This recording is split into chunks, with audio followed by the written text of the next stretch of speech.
and Recreation Commission. Tuesday, June 2020.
Vice Chair Elizabeth Whiting, Here. Georgianne Keyport, Zach Saresig, Danielle Hai, Here.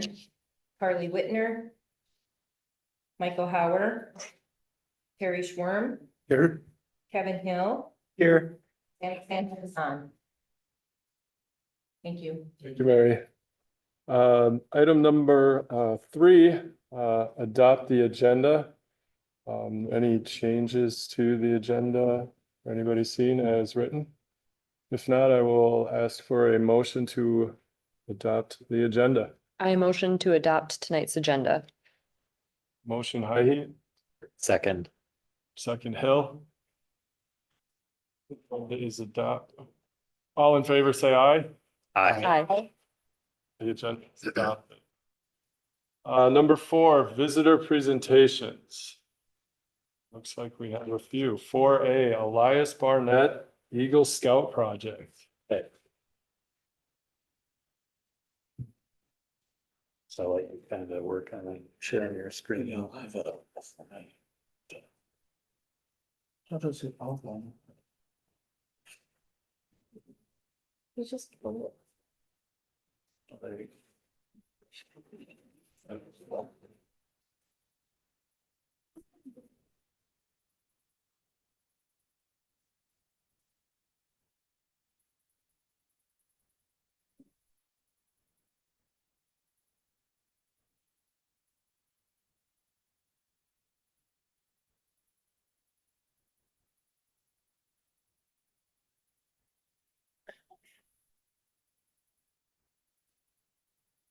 All right, good evening, Chair and Commissioner. So with me tonight is Elias Barnett, and his parents are probably joining him in the background as well.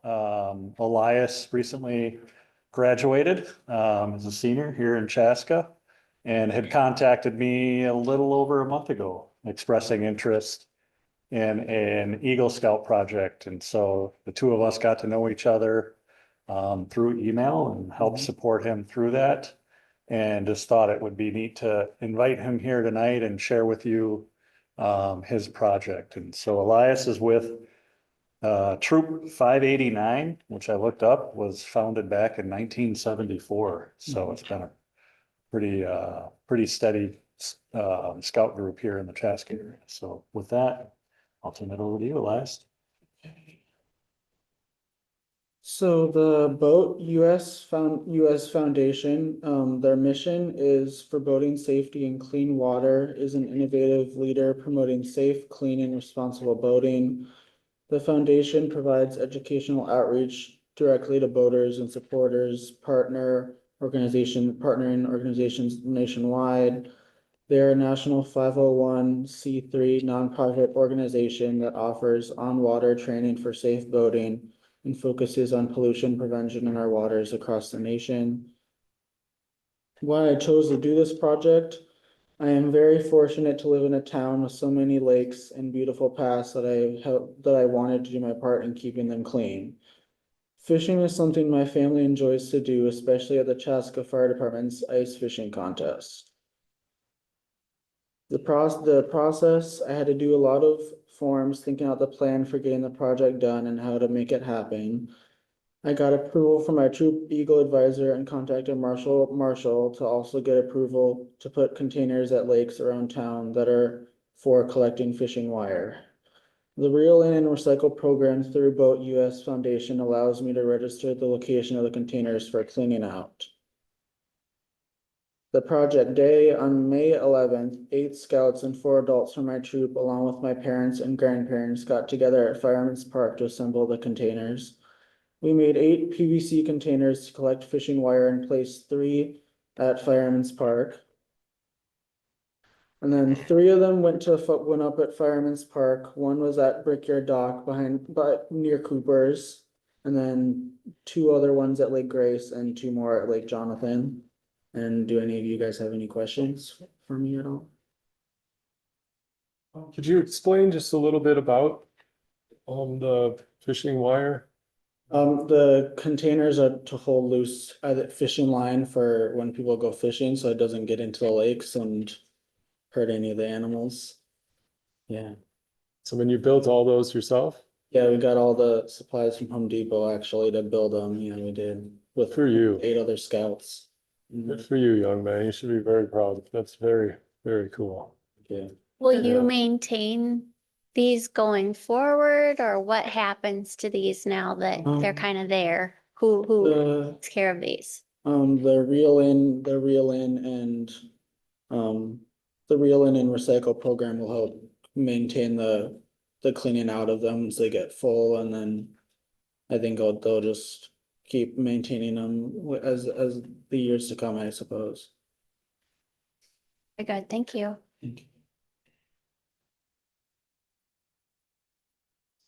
Other questions? Well, this was, I mean, again, just to commend you, this to go above and beyond. I mean, for our city, I love this city with all my heart. So to see the next generation coming up and taking their time out of their own, I'm sure, very busy lives as a senior to do this, you should be very proud. And us as a commission are very proud that you're part of this community. And we hope that you continue to make our city better. We have spots on the park board. Yeah. Yeah, nice place to start, but thank you so much. That's Thank you. very commendable. Thank you. I have a question for Marshall. Do we know if the City of Chaska Communications put anything out on Facebook to let people know what these are and what they're for? Yeah, that was kind of a follow-up after tonight. Beautiful. Let's get it out there and let people know what it is and get some of that educational awareness behind it. Awesome. Yep. Really neat idea, cool, thank you. Thank you very much. All right, great job, Elias. Okay, we move on to visitor presentation 4B, Jill Johnson, the Community Center Manager. All right, we got another one. So here tonight, I'm excited to introduce you Jill Johnson. Jill Johnson is our new community center manager as of May 28th. So she's a couple weeks in and just been a fabulous addition to our department. We conducted a search a little over a couple months ago that resulted in, I think it was pretty close to 80 applicants that expressed interest. Then working with our HR department, we narrowed it down to the top 15. We conducted phone screens to bring it down to our top 6 candidates for a first round of interviews. And then we brought 3 back for a second and final round interview. So Jill definitely went through a process to earn this position. And she comes to us with a Bachelor of Science in Parks, Recreation and Leisure Services, along with a master's degree in sports administration and over 25 years of experience in athletics and activities director for school systems. So she's had some background with Eden Prairie, St. Cloud Tech, and most recently with Waconia. And then has also served in some leadership roles with the Minnesota State High School League, serving on their board. So we're just ecstatic to have her join our team, and wanted to take the opportunity to introduce you to her so you can put a face to the name. So if you want to mention a couple So words. just thank you, Marshall, and thank you for the opportunity to not only be here, but to be a part of this amazing city and this team. It's been a pleasure to get to know everyone at the community center and really work together to help serve our community. So thank you for this opportunity. I look forward to working with you in the future. Yeah. Welcome. Thank Thank you. you. Absolutely. You have any questions or? Just what were your roles at some of the previous positions you had? I spent about 20 years in the activities director realm. So I was able to work with the sports, the fine arts, and the clubs. So I had a variety of experiences with the programming, but then also with the facilities. We conducted many local and state events in those facilities, rental services, that type of thing over the years. So I had kind of a varied background to bring hopefully a similar skill set needed here for this role. And really looking forward to putting those skill sets to test and working for the city now. If you had been able to be involved in the community center master plan from the start, what changes would you have made or suggested? That's a good question. Just an overview, I really appreciate how the input has been gathered from the community, because it feels like their gathering place, their home. So just continuing to gather that feedback from the community, I think is just a great sign that this is going to be a structure for the community as a whole. And in regards to changes, I don't really see anything that strikes me right off the top that, oh boy, why?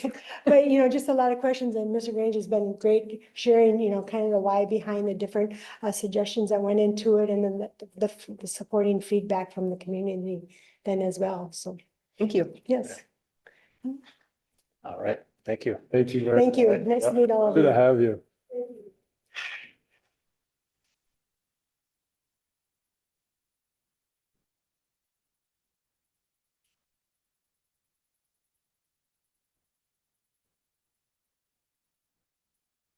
Anything more from the visitors? Yeah, you guys are more than welcome. Thanks a lot. Thank you. Have a good night. Thank you. Okay, that concludes visitor presentations. Move on to item number 5, approve previous meeting minutes. Is there any discussion or changes needed to previous meeting minutes? Anybody? If not, I'll ask for a motion to approve the previous meeting minutes. I'll move approval of the May 14th, 2024 minutes of the Park and Rec Commission. I'll second that. All in favor, say aye. Aye. All opposed, same sign. Approved. Meeting minutes from 5/14. Item number 6, receive council and planning meeting minutes. 6A, city council meeting minutes from May 6th and May 20th of 2024. Any discussion on anything we've seen in the city council minutes? I had the opportunity to present along with Zach and Todd the community center master plan presentation formally, and it was wonderful to do so. I know we had a work session previously, but it was nice to get that on the record and be able to just discuss it briefly and hear how excited everyone still is about the potential, and to talk about maybe future next steps. Oh, that was wonderful to participate in. I did notice there was maybe a little bit, was it brought up maybe just a little, maybe sticker shock from, yeah, just the overall. Yeah, they were very, very clear that there is no funding source at this time. Yeah. And even on the recap of the meeting that went out on social media, it was in bold, which I understand. I understand that that's just the climate at this time, but it would have been nice to see like a little bit more emphasis on how amazing this will be, but you know, all in due time. Yes. I understood it completely. Yeah, and a big thanks to Danelle and Todd. What she didn't mention is, I don't think they started presenting until almost 10:30. Well, that was also my fault. So, it was a late night. Dude, No one to blame but yourself. still, don't present. So thank you. I was gonna be there anyway. Okay, anything else on city council minutes? Anyone? Okay, hearing none, I'll move to 6B, planning meeting minutes. Any discussion or items that anybody noticed from the planning commission on April 10th, 2024? Okay, and we will just receive those minutes. Moves us to item number 7, action items. And 7A, Frenz and Worm Properties, Highpoint Vistas, Parkland dedication. All right, so let me go ahead and share my screen to pull up the presentation.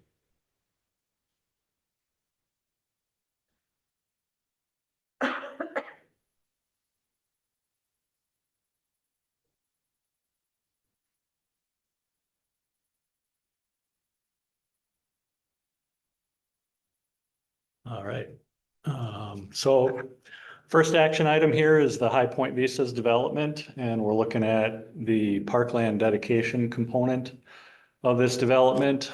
This is coming in as preliminary plan review. So as you recall, the way the city works is we do a concept plan review, preliminary plan review, which gets a little bit more detailed, and then from there it moves on to a final plan review. Do want to make mention that we do have Steven here. He's with 4-Star. And so if there are any questions or whatnot towards the end, if you'd want to bring him up, he'd be happy to do so. So I think what I'll do is just kind of step us through a little bit of the past and then bring us up to speed to where we're at today, and then ultimately be looking for a motion for your recommendation in the end. So this first slide is really intended to create some context about where the development exists within the city of Chaska. So this would be in the southwest portion of Chaska, and it's outlined here in red, which is primarily the Frenz property and a little bit of the Worm property. And this development sits just south of the future community park that you're aware of, that we'll be looking to conduct a master plan on it here in the near future. The next slide here is looking at how this development relates to the city's 2040 comprehensive plan and the planned land use. So again, the red is the boundary of the development. And you can see the yellow shaded area is guided for low density residential. And then the light green shaded area is guided for open space, which is, generally, to be more natural resource based area. And then again, just for reference, you can see here in the darker green is where we have the 52-acre park planned, along with this sort of purple area, which is the future site of an elementary school.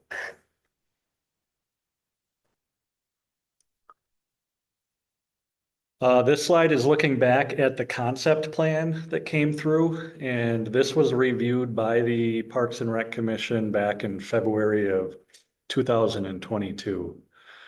And so what we were really looking at back then was just how the development, connects to and correlates to the large segment of the Big Woods area. And just starting to understand, what approach are we gonna take to preserve that as open space to the best of our ability and what tools we might have. And we kind of knew and understood that at 127 acres with the available parkland dedication, which we can, as a city, take up to 10% in land. We weren't going to necessarily accomplish preserving the entire Big Woods entirely through parkland dedication. So we were going to need to utilize some other tools for preservation. And then there was also discussion about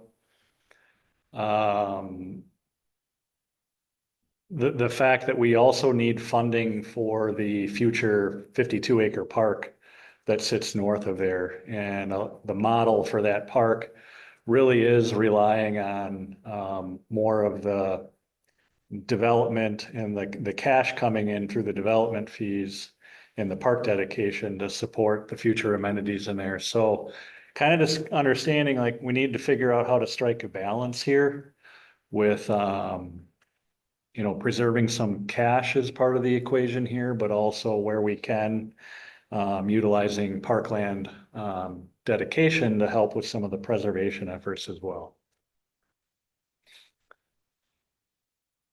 And going back just to review the original concept, showed the development site to be about 127 acres with 190 lots is what we were looking at. And then fast forward to today, here is a view of the preliminary plan coming through. And I'll kind of walk us through it, but just be able to see and point out off the bat here that the development area has come down in size a little bit, down to 103.5 acres. There's been a slight reduction in lots down to 162. And then the Frenz family is looking to retain or will be retaining approximately 24 acres from the original concept plan. So that 24 acres is what's considered the exception parcel, which is labeled here. And if you can follow my mouse, it essentially comes down here and down and over to include some of this wooded steep slopes area. So it's generally 24 acres of more of the eastern and northeastern portion of the site. So again, through park dedication, we're able to take up to 10% in land. We can take cash in lieu of land, or we can take a combination of land and cash, and that's per our ordinance. So the next slide will help kind of walk us through what that's looking like from a park dedication standpoint.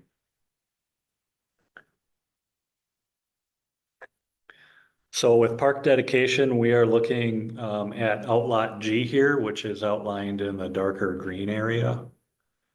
That entire area is 6.77 acres. And then there would be 4.01 acres of parkland dedication within it.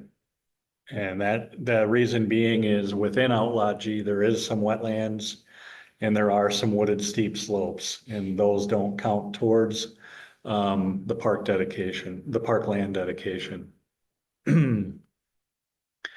So with that being said, 4.01 acres equates to 39% of the park, the total park dedication, which is factoring 10% of the 10.35, which would be 10.35 for the entire size of the development. which would leave us with a remaining 61% of park dedication that we would receive as a cash contribution.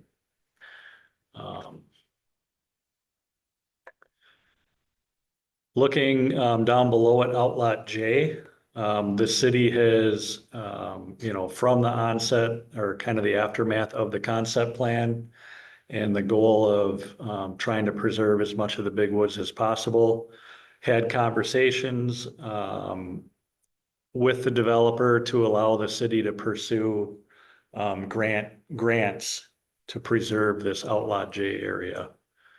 And so city staff have submitted a couple of grants for that. The first one was through the Minnesota DNR Natural and Scenic Area Grant.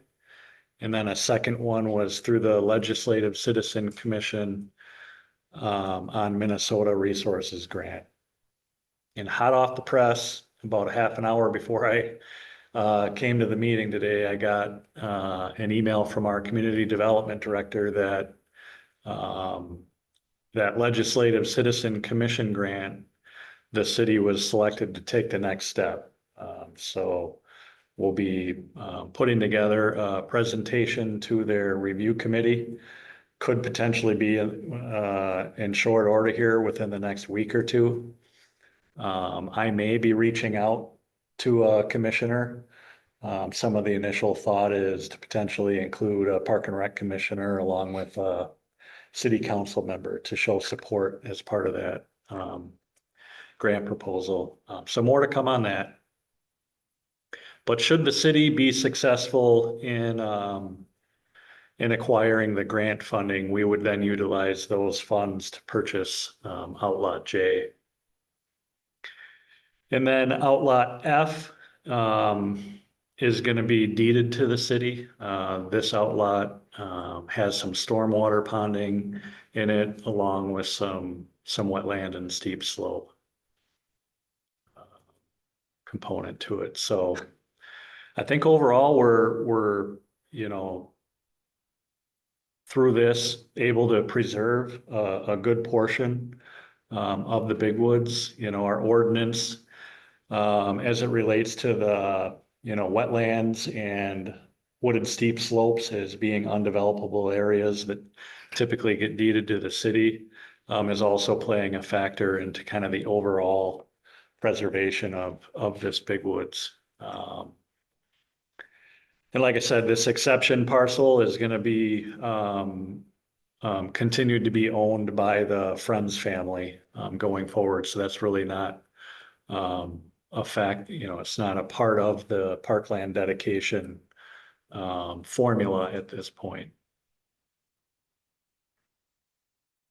I'm trying to think of what else.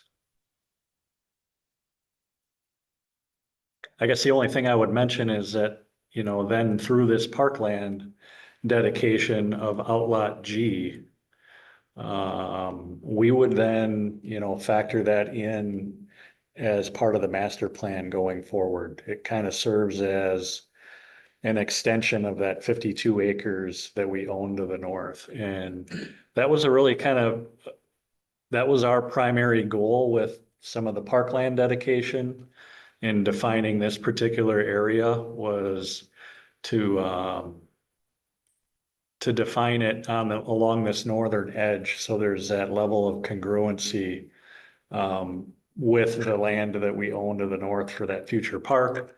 And then also adjacent to the future elementary school that's going to sit a little bit over to the west. Can I ask a question? Yep. Outlot H, is that showing stormwater? Yep. So Outlot H is stormwater along with, I believe it's kind of a filtration system leading into that, to that stormwater ponding. Red lines are, The red lines, good point. Yep. Those are access points. Those would be trails. So those are needed for maintenance staff to be able to access those stormwater ponds and maintain them. They can also serve as trail extensions into the wooded area over time as well, which will be really nice for the residents that live within this development to be able to access through and get into some of those nature areas without having to go all the way up. Is that outlot also dedicated to the city? The outlot H, Yeah, I might have to defer that to Stephen. I'm not exactly sure if that's getting deeded or not. if there's city infrastructure in there, like trails and stuff, it would make sense, but Yeah, I mean, and typically, from what I understand, they end up getting deeded. Just because, I think the developer would probably just rather turn over the future maintenance to the city versus owning it and then having to maintain it. But I can get a little more clarification on that. Future residents that are looking at some of these lots that will back up to outlot J and outlot H and outlot F understand that there are potential plans to have trails through there. I know people can become quite attached to what they then think is an extension of their property. And I do live adjacent to park dedicated land and it becomes a dumping ground in many cases. Do people understand that there will likely and hopefully be trails and public access to those areas someday? I would hope that that's being communicated to anyone potentially purchasing parcels. Okay. Yes. Yeah, if you want. Sure. Hi, Hi. Commission. Director Grange, thank you very much for the presentation. That was very nice. Very well descriptive here. I've actually got a text out to one of your questions as we speak, but for introductions to myself, my name is Stephen Eggert. I'm the Entitlements and Land Development Manager at 4-Star. I have a background in landscape architecture, so trees are very dear to me in my pastime, contrary to my title now. 4-Star is located just over here in Lakeville. We're at 20860 Kenbridge Court, just off of 35E. And to answer some of your questions here, the first question that I had was outlot H. I don't know if that's deeded to the city at this point. Typically, we have easements if it isn't, so that there is access there and maintenance. That does become an issue over time, but we perceive this site to be very beautiful in nature and we're excited to be part of it as a developer.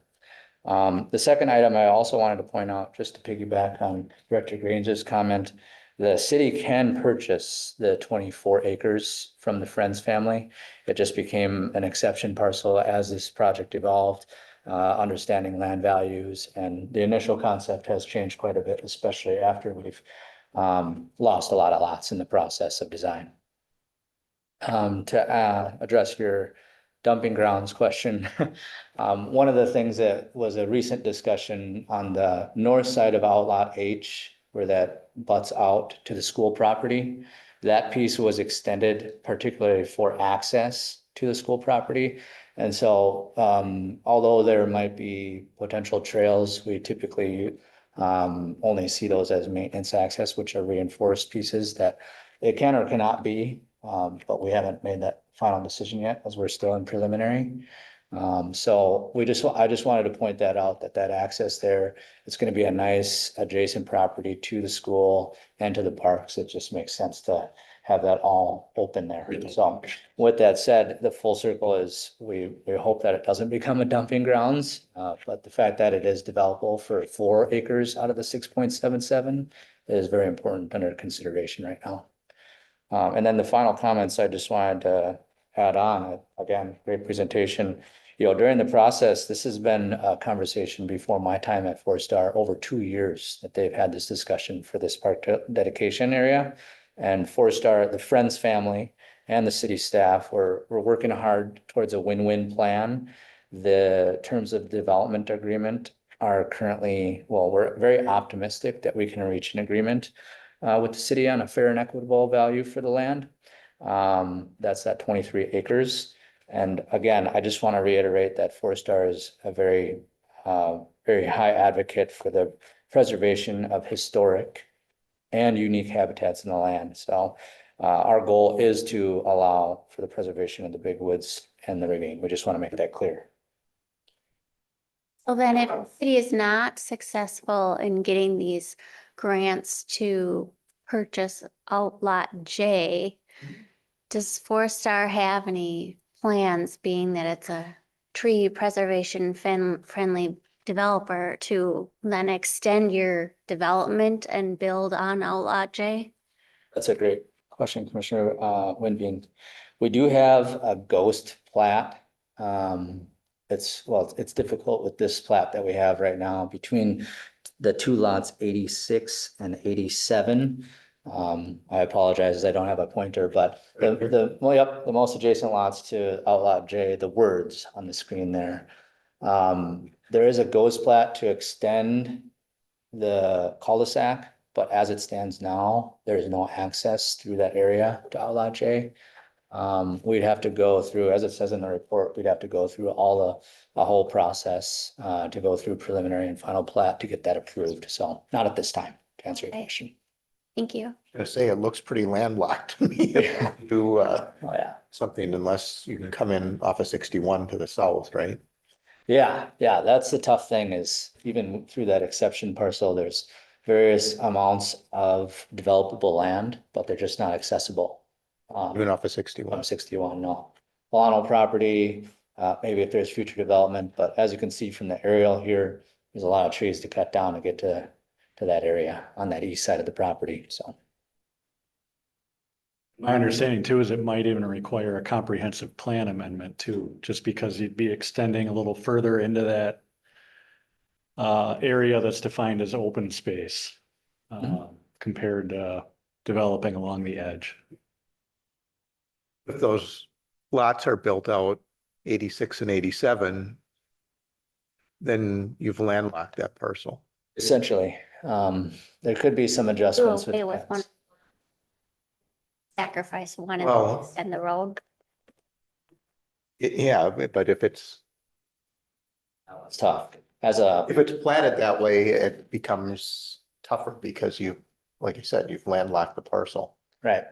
Yeah, as a land planner in my previous life, only a short 10 years ago, this would be very difficult. You'd have to take out a lot, you'd have to extend the cul-de-sac. The cul-de-sac would they'd knock off those edges there, and the road itself would likely cost more than development to achieve those profits.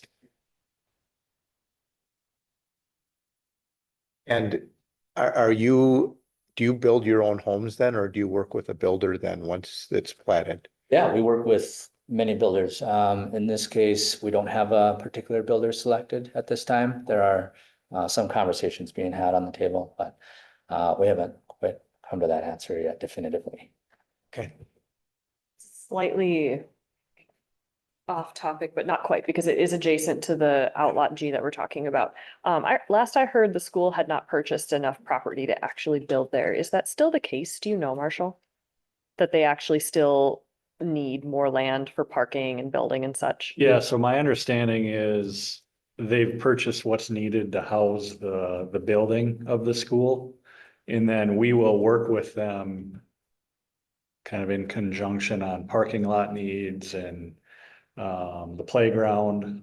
So it's a model we've used in the past where the playground can also serve as a neighborhood park, during the evenings and weekends. So there's still some of those discussions we'll need to have with the school district, which will be a component as part of that whole master plan process. Initially, I was concerned that maybe they would try and move, what is that, southward, but then I see that would be a steep drop off and nobody's putting their elementary children on a steep drop off. And the school district doesn't have funding for this right now. Is that correct? I'm not sure about the funding. They'd have to go to a referendum yet, That's to get it approved, yep. okay, so they don't have the funding. Yeah. So they went to referendum, what was that, 2-3 years ago? Yeah. I think that was, and didn't pass. So I think we're just kind of waiting for that opportune time to come back through again. I initially did like the nice, pretty rectangle that we had discussed at the last time we talked about the, 10% or a 10% land dedication, what that would look like, but I understand that the exception parcel is here now. As this is presented, I don't see any issues with the, 39% and 61%. I understand like how we do need the funding for the adjacent park. And my other initial thought was, oh, it's too bad that there is such a steep slope to get to this. But then really at the end of the day, it is still about preserving just nature and natural space. And maybe there will be trails going through there at some point or not, but the adjacent community park is going to be so massive. I don't think the draw will be to go walk through the woods. And so doesn't concern me as much anymore that there is that steep drop off. I still think it's very valuable land. I know we've talked about other developments that have come before us where we're like, no, why are you saying that this should be the park dedicated sliver of, unusable land that no one can even access? But this feels okay to me. And like I said, that the potential funds dedication feels substantial as well. So I don't see. Yeah, and I think to point out there, the wooded steep slopes it's showing kind of along the north here. From what I recall walking it, there are some areas that I think would be passable. It's just the definition from a development standpoint, where it's steeper than, I think, 7%. So we can't build on it, but I think we could probably get people through it on some sort of trail in a couple areas. So, That's encouraging. yeah. Yeah, that's right on the dot. That long rectangle was not fully developable. You can see it pretty much ends at that diagonal piece right there where park dedication credit, the words are. And so, that was not according to city terms and ordinance.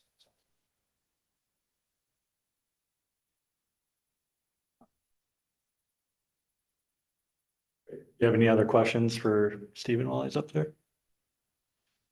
All right. Well, the only other thing I'll show, I did have a couple of pictures to show of the site. So this was from when staff walked it a few years ago. You can just see how beautiful it is out there in the fall. A lot of great tree canopy there, and some spots are thicker than others. This isn't really depicting some of the steep slopes, but there are some pretty significant drops, especially further on the southern portion of the site. Boats will be needed this time. Yeah, some areas are relatively open too, which is kind of nice. This next picture here, this would be sort of from the vantage point of where kind of the school site would be, and looking down the tree line. And then this would be the future 52-acre park over in this area. It's a little deceiving. It looks pretty flat, looks pretty nice, but when you get out there, it actually does slope pretty heavily especially as you go over here. But just thought it'd be kind of neat to show a few pictures and give you a little sense of the area we're looking at. So with that, let's turn it over if you have any other questions or discussion. Otherwise, there's the motion for you. Yeah, I feel that it's a good balance. I'm generally always leaning towards as much park and preservation as possible, especially with a historic piece of land like the Big Woods.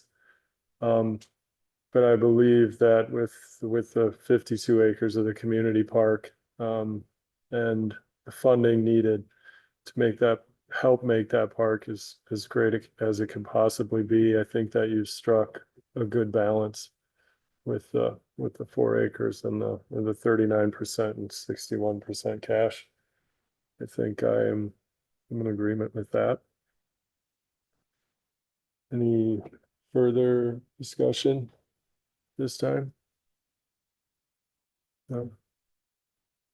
Okay, then I would ask for a motion to, It's right on the screen. is it? Oh, look at you. A motion recommending that city council approve the Highpoint Vistas Development Park dedication of 4.01 acres in Parkland and the remaining balance to be received as cash contribution. So moved. Weinstein, I second. Leahy. All in favor, say aye. Aye. Opposed, same sign. Approved. Thanks for joining us, Steve. Thank you very much for your time. Thanks for being here.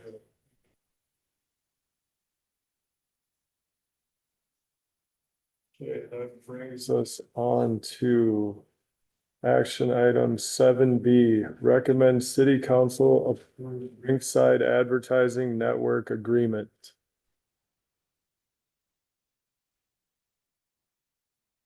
All right, so this agreement was included in your packet, and this is really pertaining to an opportunity for us to look at dasher board advertising within our ice arenas up at the Chaska Community Center. So I got a few slides that just walk us through that.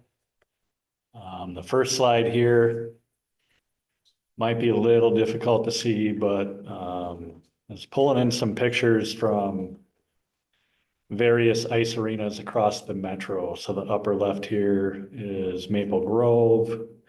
Upper right is Victoria, where this where Chanhasen's home ice is, and Stormhawks also play.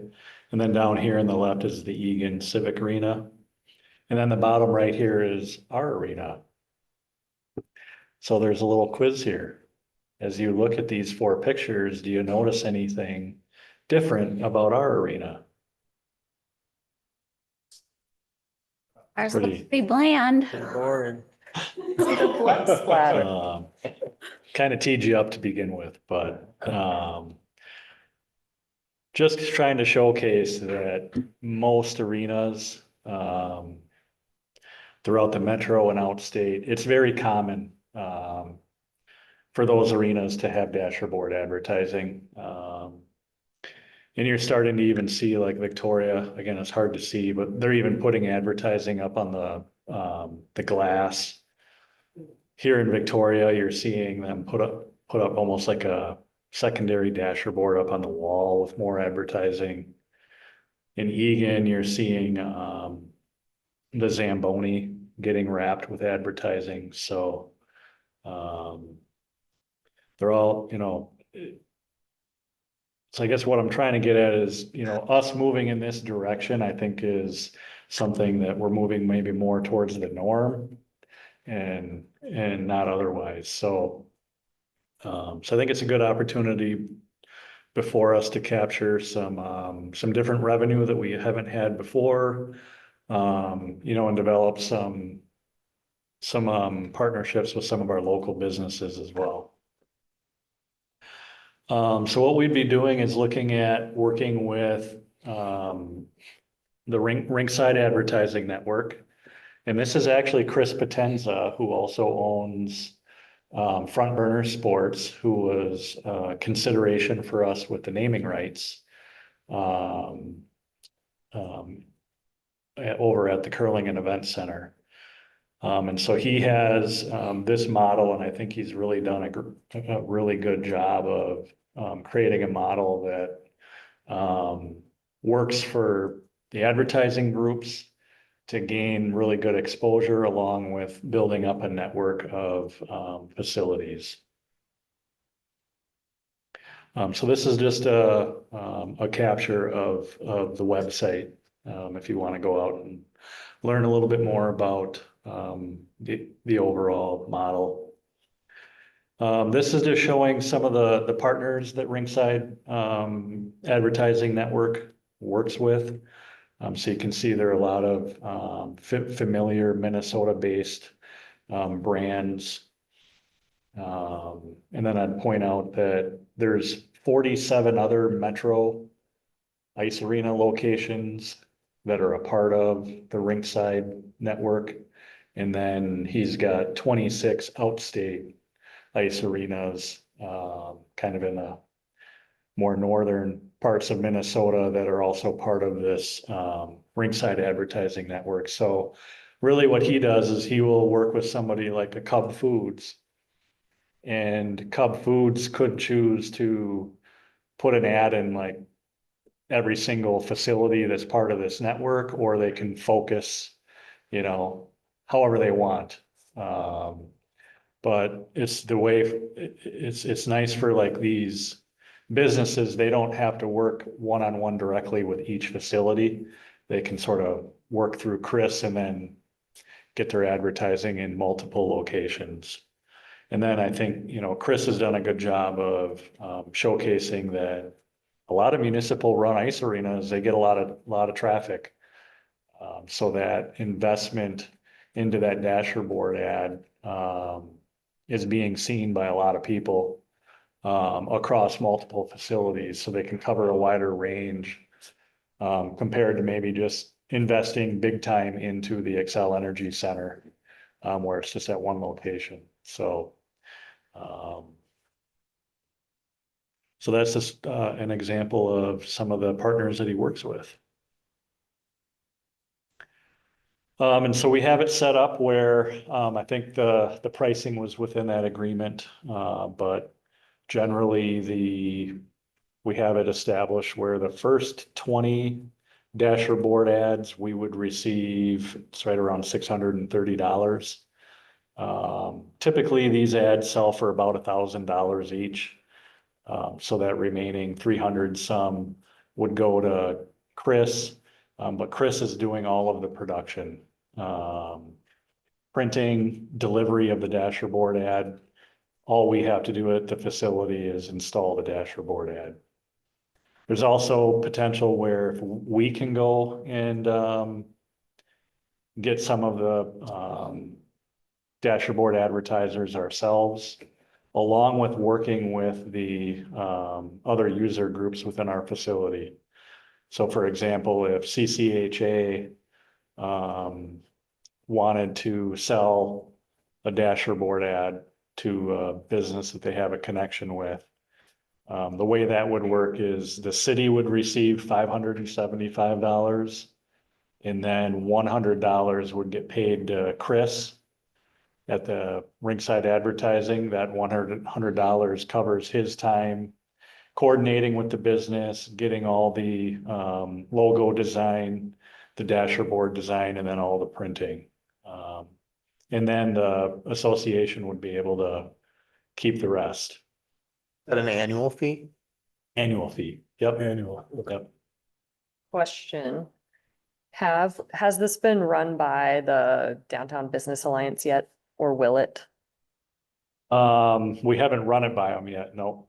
I would have a very hard time recommending this without first just taking the temperature. There's been a lot of businesses that feel like they've endured a lot of hardship within Chaska in the last few years and will continue to do so due to some of the construction projects and such. And I just couldn't get behind motioning this forward for recommendation until we know that the businesses aren't adamantly opposed to this, or without getting some of their recommended feedback into what that agreement would look like. That would be a huge missed opportunity and would put the city under further heat with regards to our local businesses, honestly. Sounds like there'd be opportunity for them to purchase a dasher board as well, Yeah. if they feel they want exposure in Chaska. Right. What will the revenues from the dasher boards be used for? Just upkeep of the ice arena, decreasing player costs?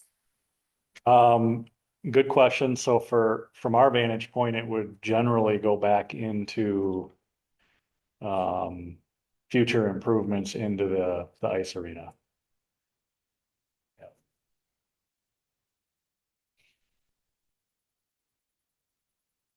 So, Conceivably, how many?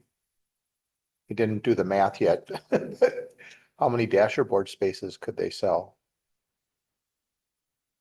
They're 8 feet long, it looked like, Yeah, that's a good question. I and it's 200 feet. figured somebody would ask that.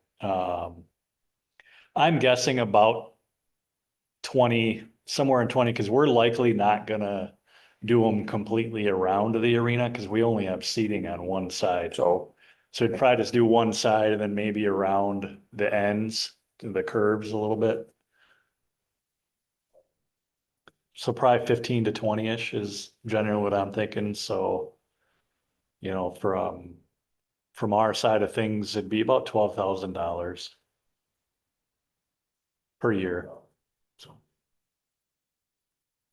So I don't know, are you thinking that just the downtown businesses are gonna have issue with the companies that are within the Ringside's realm coming in and advertising their own and then stealing business from? Possibly. I think I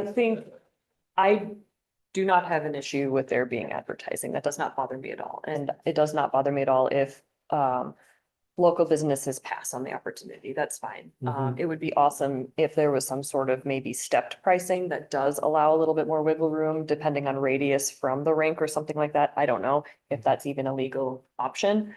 But I think it would be a missed opportunity if we didn't just take the temperature and then next month motion to recommend. If we say we've had the discussion, generally the temperature was lukewarm, and then yes, businesses can choose to do what they would like or not. But optics wise, I think we set the city up for more heat if we don't even ask the question or say, just so you know, here's a presentation. We're just looking for general feedback. We're not asking for a yes or a no.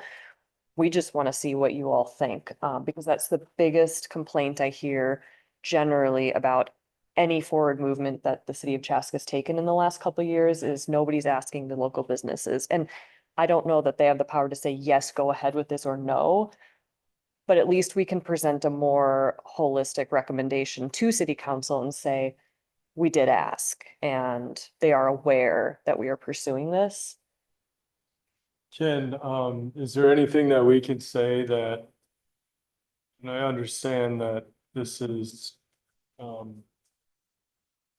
like he already has a group together of advertisers who are doing this everywhere and putting their mark. Is there any way that we can give first opportunity to Chaska businesses? Can that be contracted, or with this, is it basically we have to kind of follow the guidelines for Rinkside and for their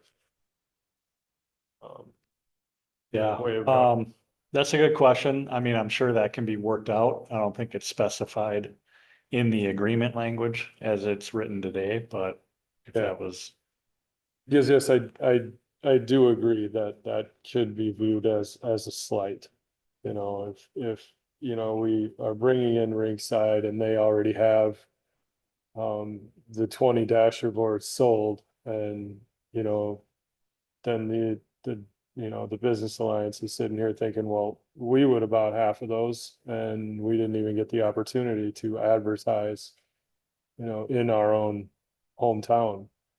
So I do feel and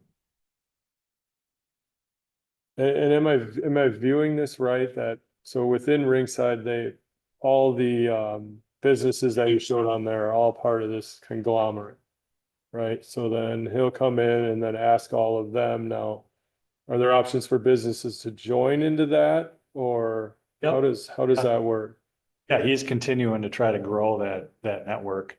Okay, now if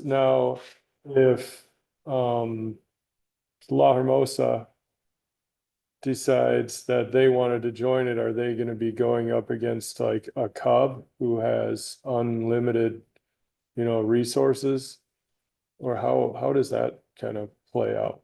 Again, I'm on board with the advertising. We need the funding.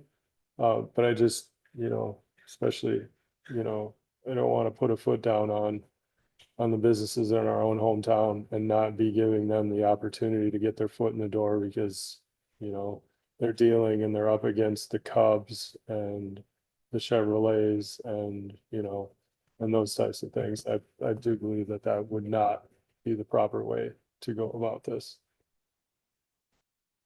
Yeah. So you guys can make your recommendation and throw it back to me and I will come back with however you would like to arrange it. You know, one thing I'd point out though, that some of those partners are they are in Chaska, Oh, no. Chevrolet and Dairy Yeah. Queen and some things like Oh, that. yeah. Yep. But I get it. I mean, I would just hate to see the small business, if they do have interest in it, get completely, wiped out from the idea of even having the opportunity. Because I don't know, I guess from a timing standpoint, I would ask, would you prefer that I have that conversation and then bring it back through the Park and Rec Commission? Or do you feel comfortable making a recommendation and putting Condition on it. condition on it? And so that I could go out and have that conversation and,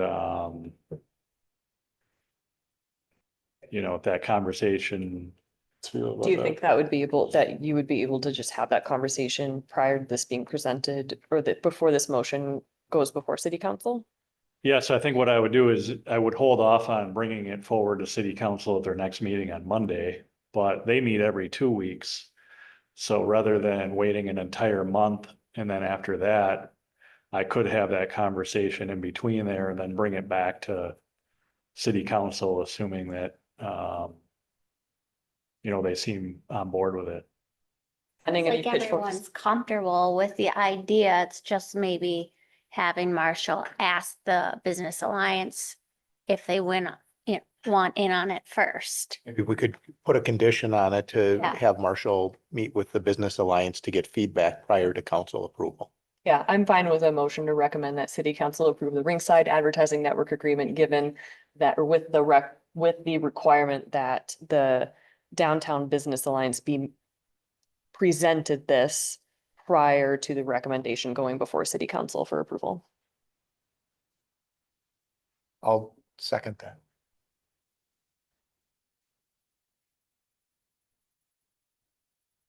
All in favor? Aye. Aye. Aye. Approved. Thank you. That was wise. We'll see. I don't think it's asking their permission. It's just Do you getting want their the feedback. opportunity to advertise or not? You have first right. Or if the feedback comes back, at least you can share it with the council that the Downtown Business Council really isn't comfortable with this. And, at least they know that then going into it. There are council members who are small business owners. They will ask the question, and it'll look better if we can, not just looks, but it'll be better if we can say, yes, there was a discussion. Here's the feedback we got. Agreed. Yeah, no, I think it's a great idea, and that's, Probably too. that's why we have this process, and, you're helping me out, by helping to present this before council in a better way, so I think it's good. Okay, that closes out action items. We move on to item number 8, discussion items, and 8A, Parks and Trails update. Not quite as many updates, a lot of the updates we had last month are just still in progress. But thought I'd bring back the Lions Park pickleball courts. Just to update you on where that's at and some of, I think, the decisions going forward after, just discussion and feedback from the Park and Rec Commission, along with the various feedback we had gotten, and then meeting with Brian Jung in Public Works. And so sounds like we are going to go with 8-foot fencing around the perimeter, and that'll be the case for the existing pickleball court site as well, or courts as well. Currently they're 12 feet because it's tennis. So 8 feet will set us up to where if down the road there was a need for wind screening, an 8-foot fence could support wind screen.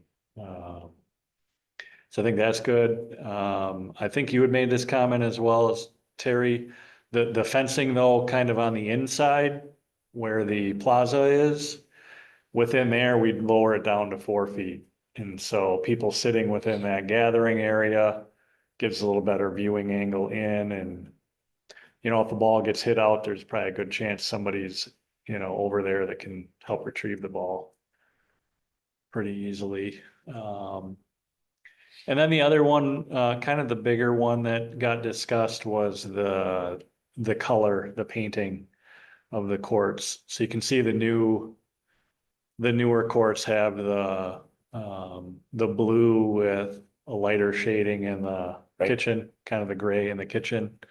I think that's kind of the desired setup now. So that's what we're going to be going with the new courts. And then it'll work out pretty good because I think then the timing to come back and resurface the existing pickleball courts is about a year later. So Brian's going to plan on programming that so that, you know, a year later than the existing courts, the coloring will match. And then going forward, since they're on alternate years, whenever we need to resurface a court, the good thing is there'll be another set of courts that's always usable. So I think overall, you know, it's shaping up to be a good plan. Brian's gonna start coordinating with contractors to get going on it sometime this summer. The likelihood is maybe the new courts will be playable later this fall. We'll kind of see. By the time everything gets in, you got to let the asphalt cure for a while before we can come in and coat them. So I'm not sure whether or not it'll be playable yet this year, but excited for the direction of this. And then just sort of another update related to pickleball in general. The Parks and Rec Department is going to be hosting a pickleball tournament as part of River City Days. And so Zach, one of our recreation supervisors and coordinates with all of our pickleballers on a regular basis, is going to take the lead on pickleball tournament. So I think that'll be exciting, and we're looking at allocating either a portion or all of the funds from that tournament to go to our scholarship within our department. So more to come on that. Other than that, I don't have any other pictures, but I know that there were a couple of trail projects we talked about getting paved. That Koenig Creek Trail got paved. And I think we're getting close to doing the Savannah Oaks neighborhood park. I don't think they've done it yet. So I have to do some final grading. Some final grading and stuff, yeah. So I think they got a little delayed with all the rain. Yeah, we're out testing the irrigation today, so. Okay, yeah. Other than that, the park maintenance department's doing a great job maintaining the parks. It's full on mowing mode and supporting all of the athletic associations. We've hosted a couple of tournaments, so a lot of activity there. So that's all I got for Park and Trail update. 8B, department happenings. Some other recreation updates. So free fitness in the park. We've got yoga in the park that occurs on Monday evenings from 7 to 8 over at Fireman's. So if you get a chance, check that out. And then we also got PIO, which is a combination of Pilates and yoga. That's on Fridays in the morning, 8:30 to 9:30 on those dates shown. I think this is a really neat thing that our fitness staff do at the community center by bringing some of those opportunities out into the park and making them available for free to residents to partake. And, you know, I think really get a glimpse of it, just how talented our staff are, and hopefully gets them to think about continuing those types of classes as part of a membership at the community center. We're currently offering a membership sale at the community center, so it's off of what we have is a prepaid 90-day membership plan. So it's 90 days for $90. And this is available up to purchase up until July 3rd. And then it's at that point of purchase where that membership pass is good for 90 days. So it expires 90 days from purchase. The thought there is really to capture high school students and college kids that are home for the summer. You know, and then I think even, you know, as we get a little bit later into June, it's also kind of the beat the heat kind of promotion. And even just for anybody in general in the community that just wants to try it out for a few months before they commit to a membership. So we're getting that out and about, promoting it.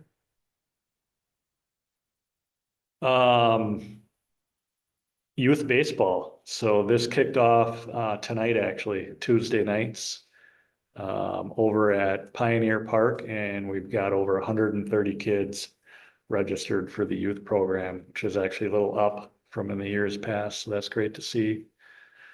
And then tonight's part of our Tuesday nights kids entertainment at Fireman's Park. The Jolly Pops, along with some free ice cream while supplies last.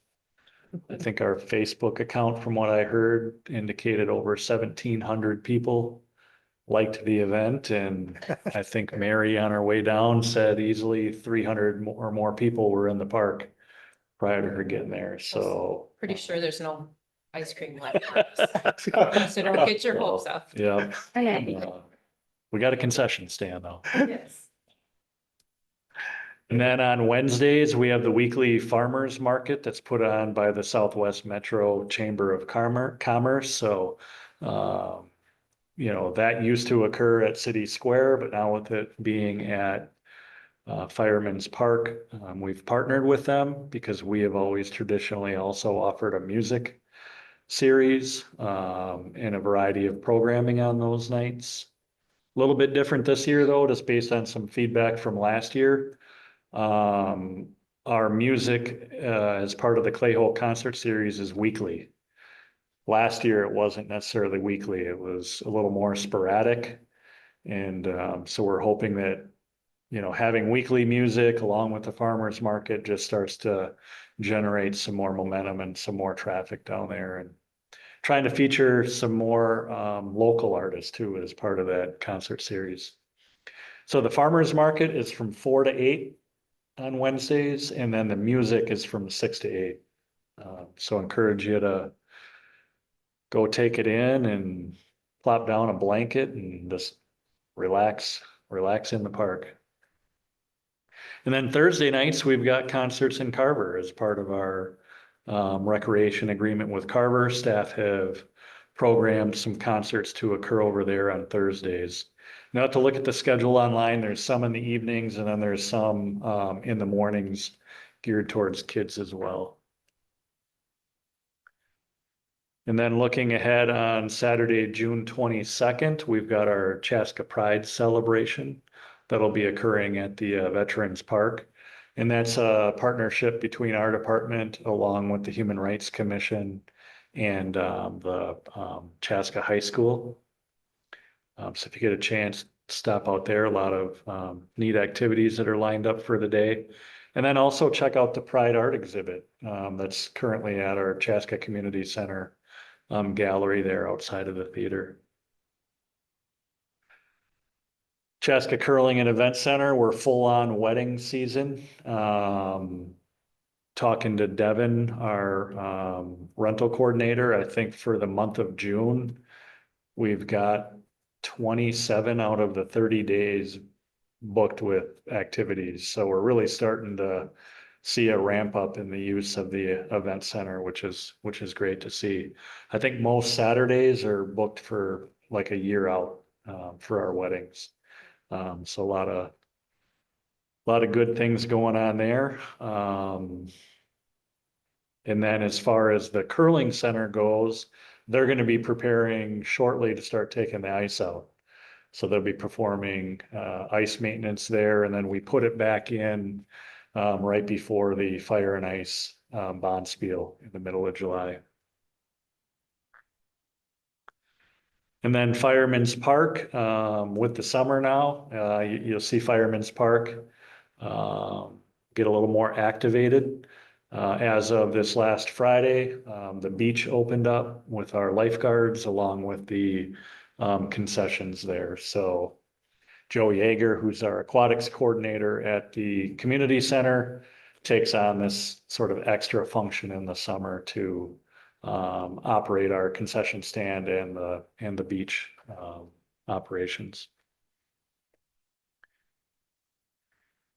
And then the last item I got is Extreme Kids. That also started today. This is our summer camp for school age kids throughout the week. And that also, I believe we've got over 130 kids registered for Extreme Kids. So today was a huge kickoff between Extreme Kids, youth baseball, the kids concert, right after school's out, we get going, and it's exciting to see. It's just kind of a little bit of a shift almost in the usage at the community center.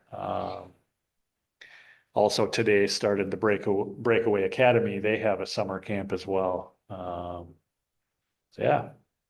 And we're navigating, the parking lot challenge is a little heightened this summer because the school district is performing some maintenance on their campus. So the adjacent lot is off limits for the entirety of the summer. And so we're working our way through that and figuring out how to best serve our customers and be mindful of especially the participants coming to the lodge on a daily basis. So with that, those are all of my updates, but just, more so, to acknowledge just our staff. This isn't even all of it, and it's just pretty neat to see the variety, and just so thankful for the team within our department and all the opportunities that they come up with, promote, and execute, to provide service to the community. So, and all that with your guys' support. So I appreciate it. That's it. So brings us to item 9A, roundtable. Start. Terry? Nothing to report. The pavement on Koenig Trail is fabulous. That's always been a really tough stretch in the spring when there's been wet, and I imagine this year would have been impassable with how wet it's been, and that's just a great trail connection, and kudos to Public Works. It's been awesome to see the plantings go in as part of the Highway 41 downtown, hopefully finishing. Would have loved to see a little bit more native plantings, but I understand. I was at the city council meeting where they talked about which group they were going to award that bid to, and I understand that the one that they awarded it to was quite substantially cheaper than a lot of the other ones, and so there's fewer natives than we would have liked to see, but it looks great. So very, very happy to see that all go in. That's all I got. Nothing for me. I've got nothing this month. I just want to give a shout out to the morning staff at the community center. Shell in particular. Just even this morning, I mean, we all come in and everybody by name, boom, boom, boom, boom, everyone. And, it's just really special to have that, because I think a lot of people, when she makes that relationship right away, it's almost an accountability. You know what I mean? You don't want to let Shell down. You don't want her to wonder why you Tuesday, didn't show up the next day, and that's Oh, huge, yeah. and it can be, but just, Absolutely. yeah, so I want to commend her and that early morning staff. So that's really all I have this week. Mary, anything? I do not. No, thank you. Okay, then that brings us to item 10, do we have a motion to adjourn? So moved. Second. Commissioner Schirm, Commissioner Weinstein, all in favor, say aye. Aye. Aye. We are adjourned. Thanks.